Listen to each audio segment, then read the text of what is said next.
Aussie stimulus going to China. Let's have a look. Hello everyone, Florian.heise here and welcome to another episode of HeiseSays. Grab your ice-cold stein of coffee and let's have a look at this article from news.com.au written by Tarek Brooker about the Chinese economic recovery thanks to billions in Australian stimulus packages. Is our Aussie stimulus helping fuel China? Is it now our turn to help China out after they saved us from the GFC? Let's have a look, everyone. What do you reckon? So, Canberra has spent billions on stimulus packages this year, but huge sums of it are going straight to China, helping its economy and not ours. I wonder why. Back in January, factories and workshops across China fell eerily silent as Beijing sent most of its nation into what was then the most stringent and widespread lockdown in modern history. A nation that has come to be called the world's factory ground to a halt, leaving many wondering how the Chinese economy would recover from such an unprecedented shock. Economic growth forecasts were cut, contracts were put on hold, and the world waited to see how the chips would fall. Now, almost 9 months later, China's economy has seemingly undergone a miraculous recovery. On paper, the Chinese economy is booming, even as other parts of the Northern Hemisphere face an economic battle that, based on current forecasts from the European Union, may take 4 or 5 years. While there is a great deal of ongoing controversy over the accuracy of the Chinese government's economic statistics, well, I'd say that's a little bit of an understatement, but no, probably a little bit, just a little bit uncertain. The enormous volumes of container ships filled to the brim with Chinese-made consumer goods heading across the Pacific to the United States cannot be denied. In fact, as a result of the record demand for trans-Pacific shipping, there is actually a global shortage of shipping containers, leading to container manufacturers facing order backlogs that will run well into 2021. And we've also seen in previous videos here just the cost of shipping has surged. It has really surged. Viewers have sent in examples of where, importing goods here to Australia and how, every month prices are going higher and higher and higher. One could even argue that we're going to start seeing inflation or increase in the cost of our white goods and other imported goods here into Australia, which is a fair bit of everything we purchase, because shipping costs are going up, not just from China. So, China's trade growth monthly, so you can see here's the exports in 2020 of October. But behind the scenes of a booming manufacturing sector and record levels of construction, the Chinese consumer economy is not faring nearly as well. After the release of Beijing's trade figures for October, China expert and Peking University finance professor Michael Pettis shared his view that it was clear that China's economic recovery has been lopsided. Almost all the recovery is on the production side, and what little recovery on the consumption side has been indirect as a consequence of supply-side measures, he said. Is this a sign that China is also going to have a two-speed economy? Essentially, the miraculous recovery of the Chinese economy is being heavily supported by Western consumer spending, driven by government stimulus. Much like during the GFC, when Aussies buying flat-screen TVs and other consumer goods with their stimulus payments helped support Chinese manufacturers, this time that is occurring on a far larger scale. During the GFC, the Rudd government injected $12 billion into the economy through cash handouts. This time, between cash handouts to welfare recipients, superannuation withdrawals, and other forms of government stimulus, well over $150 billion in support has flowed through the economy. This is clear when looking at the total of Australian imports from China. After dropping earlier in the year due to the initial Chinese lockdown to its lowest level since 2016, it has since risen by as much as 80%. As Aussie retailers scramble to restock their shelves amid record demand. Another factor driving China's economy is high levels of construction of both infrastructure and real estate. Again, with the real estate over there. As a consequence, Chinese imports of iron ore, which are overwhelmingly sourced from Australia, have skyrocketed often in the stratosphere, consistently breaking record after record since Beijing reopened after the lockdown. So Chinese iron ore imports remain at an all-time high. There you go.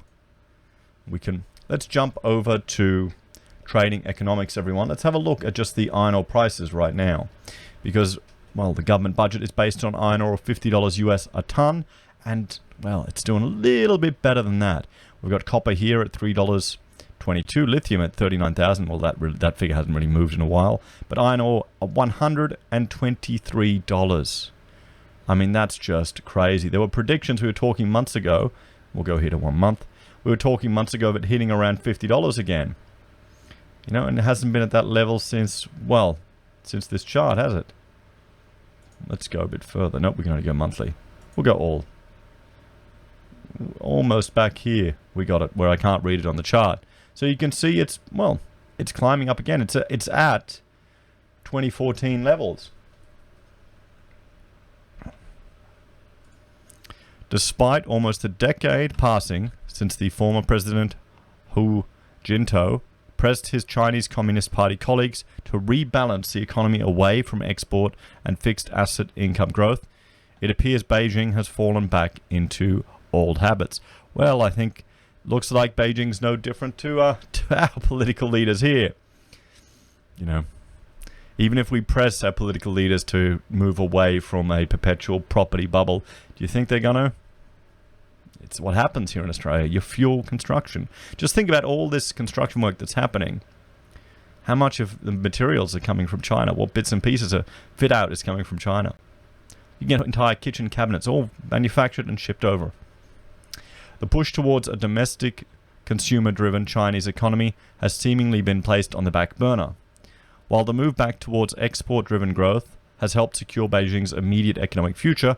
It has also left it increasingly vulnerable to further shocks to global consumer demand. Amid the current global uncertainty, that potential shock could take any number of forms. With much of Europe in varying degrees of lockdown as coronavirus case numbers continue to surge, there are rising risks there could be long-term damage to European consumer demand. Looking at the existing forecast from the European Union, it is clear that several of the world's largest economies face very long roads to recovery.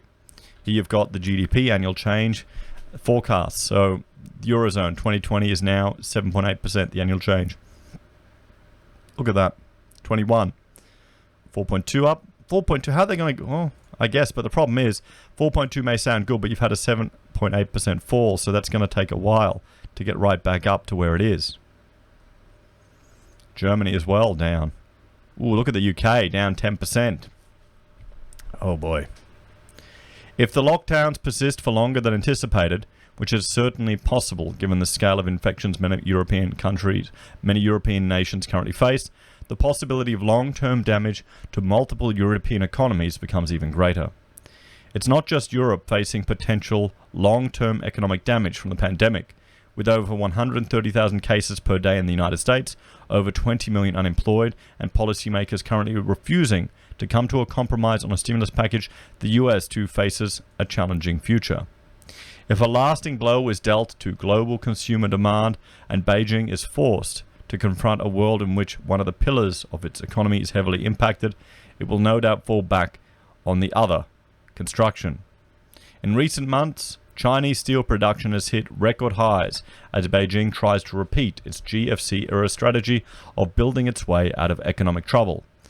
This fixed asset investment-led construction boom drives a currently nearly insatiable demand for Australian iron ore. And that's what saved us in the GFC in many parts. You know, Chinese demand for our resources. But we've seen just the construction, the number of property and apartments and completely empty ghost cities that have gone up in China. This isn't a sustainable. It's not a sustainable approach. This effectively leaves Beijing in the unenviable position of being reliant on America and the West for their consumers and on Australia for its iron ore.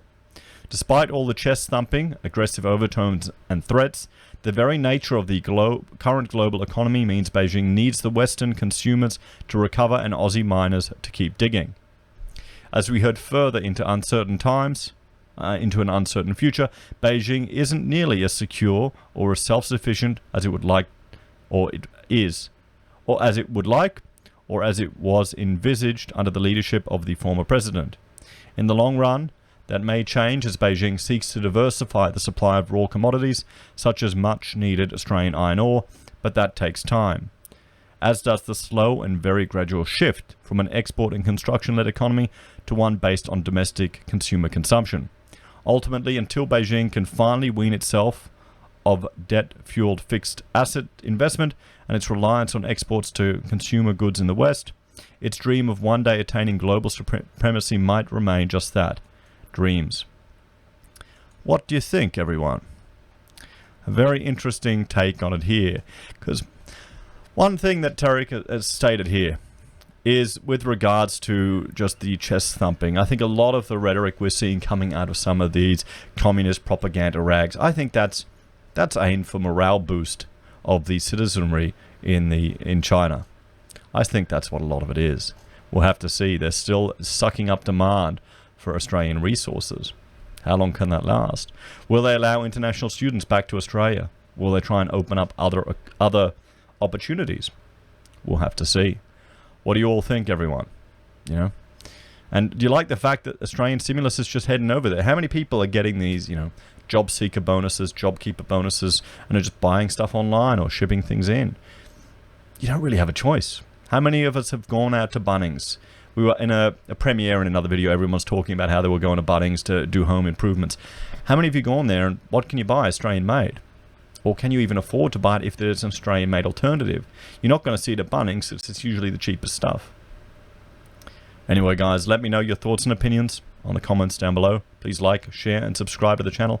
If you're a fan and want to support the content I create here, there's a few ways you can. You can join us on YouTube or Patreon. You can support us using our affiliate links at Amazon, eBay, Independent Reserve, or Kucoin. You can buy merch from HeiseSays, use Gold Pass from the Perth Mint, or support us via PayPal.